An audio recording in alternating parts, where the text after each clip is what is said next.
तो last class में हम लोगों ने देखा था velocity of image in plane mirror, लेकिन वहाँ पर जो केस कंसीडर हम लोगों ने किया था, जो आप क्लास में देख चुके हैं कि लाइन ऑफ मोशन जो था वो मिरर के परपेंडिकुलर था। जैसे मान लीजिए ये कोई प्लेन मिरर है, ये कोई प्लेन मिरर है, और यहाँ पर अगर मान लीजिए कोई ऑब्जेक्ट आपने कंसीडर किया तो उसका इमेज आप जानते हैं बिल्कुल परपेंडिकुलरली मिरर के और उतना ही डिस्टेंस पीछे यहाँ पे इमेज का फॉर्मेशन होगा। और हम लोग जो फॉर्मूला ड्राइव किए थे, यानी अगर ऑब्जेक्ट मूव कर रहा हो या अगर मिरर मूव कर रहा हो और अगर इमेज मूव कर रहा हो तो सभी का मोशन मिरर के लाइन के परपेंडिकुलर था। यानी line of motion perpendicular to mirror, line of motion perpendicular to mirror. Clear है? आज मान लीजिए क्वेश्चन ऐसा हो सकता है कि ऑब्जेक्ट मिरर के परपेंडिकुलरली ना मूव करके ऑब्जेक्ट ऐसे ऑब्लिकली मूव कर रहा हो, तो उसके लिए हम लोग वर्कआउट कैसे करेंगे, तो आज इस क्लास में हम लोग ये डिस्कस करते हैं। ठीक है? तो उसको समझने से पहले आप एक चीज समझ लीजिए कि अगर ऑब्जेक्ट और मिरर का मोशन मान लीजिए मिरर के पैरेलल हो, समझ में आई बात? अगर ऑब्जेक्ट और मिरर दोनों का मोशन मिरर के बिल्कुल पैरेलल हो तो क्या होगा, पहले वो देख लीजिए।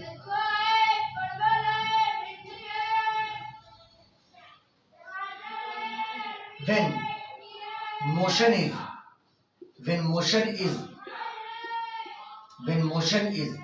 parallel to plane mirror, plane mirror, ठीक है? मान लीजिए ये आपका प्लेन मिरर है और यहाँ पर आप मान लो कि एक ऑब्जेक्ट है और ऑब्जेक्ट प्लेन मिरर के बिल्कुल पैरेलल मूव कर रहा है, यानी वेलोसिटी ऑफ ऑब्जेक्ट, और मिरर भी खुद अपने लेंथ के पैरेलल मूव कर रहा है, ये वेलोसिटी ऑफ मिरर। क्लियर है? और अब इमेज को देख लीजिए आप, यहाँ पे इमेज होगा और इस केस में इमेज की वेलोसिटी मैग्नीट्यूड में और डायरेक्शन में दोनों ऑब्जेक्ट की वेलोसिटी के बराबर होगा। बात फॉलो किए? यानी ऑब्जेक्ट जिस डायरेक्शन में मूव कर रहा है इमेज की वेलोसिटी भी उसी डायरेक्शन में होगी और मैग्नीट्यूड भी सेम होगा। यानी इमेज की वेलोसिटी ये बराबर होगा ऑब्जेक्ट की वेलोसिटी के। समझ में आई बात? इमेज की वेलोसिटी ये बराबर होगा ऑब्जेक्ट की वेलोसिटी से। अगर ऑब्जेक्ट ऊपर जा रहा है तो इमेज भी ऊपर जाएगा, अगर ऑब्जेक्ट नीचे आ रहा है तो इमेज भी नीचे आएगा। कंडीशन है कि दोनों का मोशन बिल्कुल मिरर के लाइन के क्या है, पैरेलल है, मिरर के लाइन के क्या है, पैरेलल है। इसका पहले स्क्रीनशॉट ले लीजिए और अब हम लोग ऑब्लिक मोशन देखते हैं। ऑब्लिक मोशन देखिए, ऑब्लिक मोशन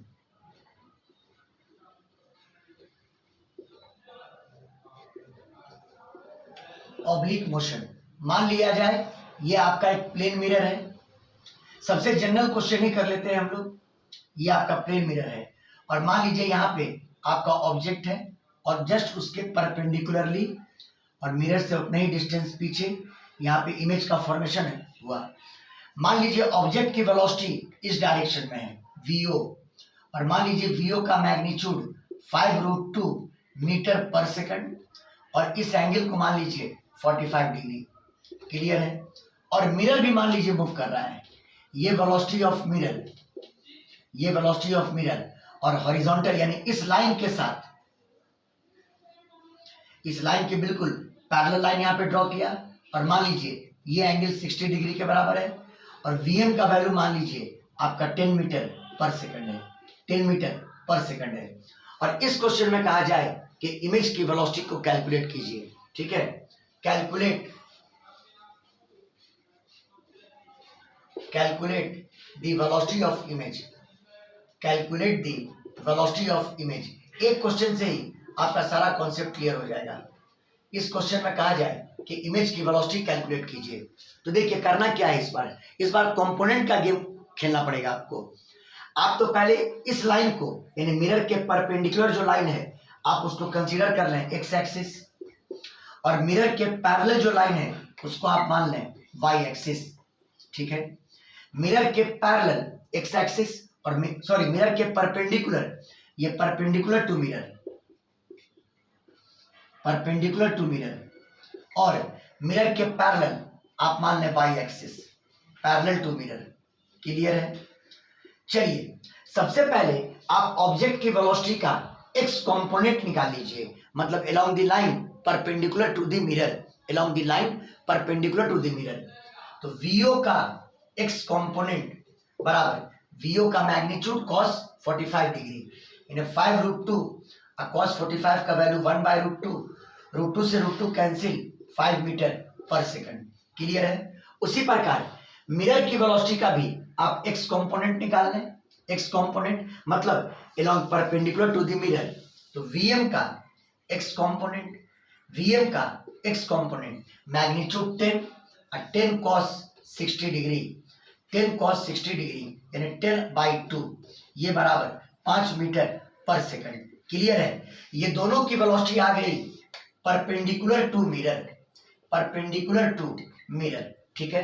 और अब आप जो perpendicular to mirror line of motion वाली बात हम लोग पिछले क्लास में किए थे, उस फॉर्मूला का यूज करके आप निकाल लोगे इमेज की velocity perpendicular to the mirror. Image की velocity perpendicular to the mirror मतलब इमेज की वेलोसिटी का एक्स कंपोनेंट। क्लियर है? We know velocity of image का एक्स कंपोनेंट, कहने का मतलब along perpendicular to the mirror बराबर 2 इंटू वेलोसिटी ऑफ मिरर का x component minus velocity of object का एक्स कंपोनेंट बराबर 2 इंटू मिरर की वेलोसिटी का एक्स कंपोनेंट 5 है और ऑब्जेक्ट की वेलोसिटी का एक्स कंपोनेंट 5 है। 5 दूनी 10, 10 में से 5 गया 5, इन्हें 5 मीटर पर सेकंड। ये इमेज की वेलोसिटी का एक्स कंपोनेंट आया, पॉजिटिव आया मतलब पॉजिटिव एक्स के लॉन्ग, ये इमेज की वेलोसिटी का एक्स कंपोनेंट आ गया। समझ में आई बात? इसकी वैल्यू है 5 मीटर पर सेकंड, 5 मीटर पर सेकंड। क्लियर है? अब आपको निकालना होगा इमेज की वेलोसिटी का वाई कंपोनेंट यानी मिरर के पैरेलल। उसके लिए आपको ऑब्जेक्ट की वेलोसिटी का वाई कंपोनेंट निकालना होगा। ये आपका वाई एक्सिस है, देख लीजिए, ये आपका वाई एक्सिस है और ये आपका एक्स एक्सिस था, है ना? तो ऑब्जेक्ट की वेलोसिटी का आप वाई कंपोनेंट कैलकुलेट कर लें। ऑब्जेक्ट की वेलोसिटी का Y component V O cos 45 degree यानी 5√2 cos 45 डिग्री, cos 45 1/√2, 5√2 इंटू 1/√2 और ये बराबर 5 मीटर पर सेकंड। ये ऑब्जेक्ट की वेलोसिटी का एक्स कंपोनेंट आ गया। मैंने क्या कहा अभी कुछ देर पहले कि मिरर के पैरेलल ऑब्जेक्ट की जितनी वेलोसिटी होगी इमेज की भी उतनी ही वेलोसिटी होगी और सेम डायरेक्शन में होगी। तो अगर ऑब्जेक्ट की वेलोसिटी का ये वाई कंपोनेंट, ऑब्जेक्ट की वेलोसिटी का वाई कंपोनेंट आपने 5 मीटर पर सेकंड निकाला। वाई कंपोनेंट का मतलब मिरर के बिल्कुल पैरेलल, तो इमेज की वेलोसिटी भी मिरर के बिल्कुल पैरेलल सेम होगी। बात फॉलो किए?